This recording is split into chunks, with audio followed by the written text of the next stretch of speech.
تێرۆریستانی داعش ئۆتۆمبیلی گول لە نەبڕوو هێرشبەری خۆکوژیان بەکارهێناوە لەو هێرشەی کرایە سەر زیندانی سەناعە لە ناوچەی غوێران لە شاری حەسەکە. شەڕەکان بۆ جێگیرکردنەوەی ڕەوشی ئاسایشی لەو ناوچەی سووریادا قورس و خێناویش بوون.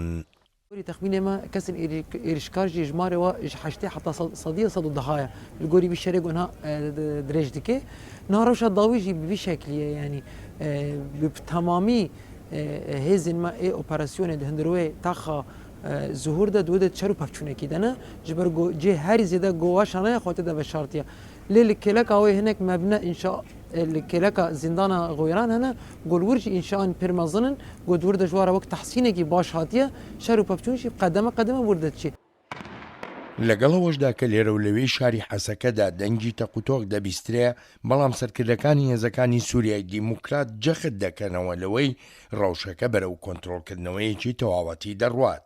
لەو شەڕانەشدا هاوپەیمانێتی بە سەرکردایەتی ئەمریکا پشتیوانی حەسەدە بووە. لا داعش بس بالحبس يعني غير الحبس برا ما ئێستا داعش هەر لە ناو زیندانەکەدایە بێژگە لەوێ لە هیچ شوێنێکی تر نەماون. کۆلیژەکە و باڵەخانەی دامەزراوەی کشتوکاڵی و سایلۆکان و ناوچەکانی دەوروبەریشی کۆنتڕۆل کراونەتەوە. جا ئەوەیە هێشتا لە ناو زیندانەکاندان و ئێمەش گەمارۆمان داون. نکۆڵی ناکەم کە چەکیان پێیە بەڵام ناتوانن هیچ شتێک بکەن چونکە لەوانەیە فیشەک و گولەیان پێنەمێنێت و ئیتر ناتوانن شەڕ بکەن.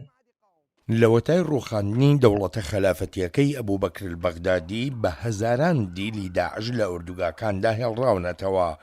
دەمێکە هێزەکانی سووریای دیموکرات داوا لە وڵاتان دەکا تا هاوڵاتیە داعشەکانی خۆیان ببەنەوە. The situation that Daesh was never be on the ground. داعش هەر تەنها ئەوە نییە بوونیان لەسەر زەوی بێت بەڵکو لە هزی خەڵکیشدایە و ئەمەش کێشەی ئێستایە. هەزاران زیندانی کراوی بیانی نەگەڕێنراونەتەوە بۆ وڵاتەکانی خۆیان چونکە وڵاتەکانیان نایانەوێت وەریان بگرنەوە و ئەمەش کێشەی وەک ئەمەی ئێستا دروست دەکات.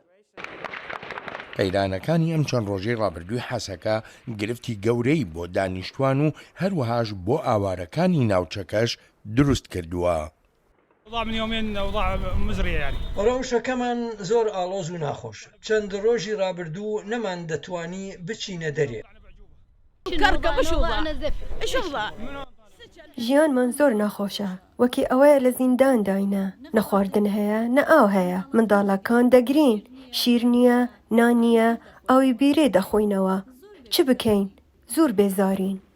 هاوپەیمانەتی نێونەتەوەیی بە سەرکردایەتی ئەمریکا دەڵێت ڕووداوەکانی حەسەکە هەوڵێکی تری داعشە بۆ خۆڕێخستنەوەی خۆی و دەژڵێت ئەو هەوڵانەش ئەنجامەکانیان شکستە. عێراقیش نیگەرانیەکانی خۆی نەشاردوێتەوە لەو ڕووداوانە و ترسی لەوەیە داعش جارێکی تر لە سنوورەکانەوە دزە بکەنەوە ناو عێراق ئالەم کاتەدا کە ئەو وڵاتی دراوسەی سووریا جیرۆدەی ژمارەیە قەیرانی سیاسی قوڵ بۆتەوە. هەر چۆنێک بێ وەک شیکەرەوە دەڵێن شەڕەکانی حەسەکە هەر تەنها خوێندنەوەی ئاسایشیانەی بۆ ناکرێ بەڵکو لێکدانەوەیەکی زۆری سیاسیانەش هەڵدەگرێ لەسەر ئاستی ناوچەکە.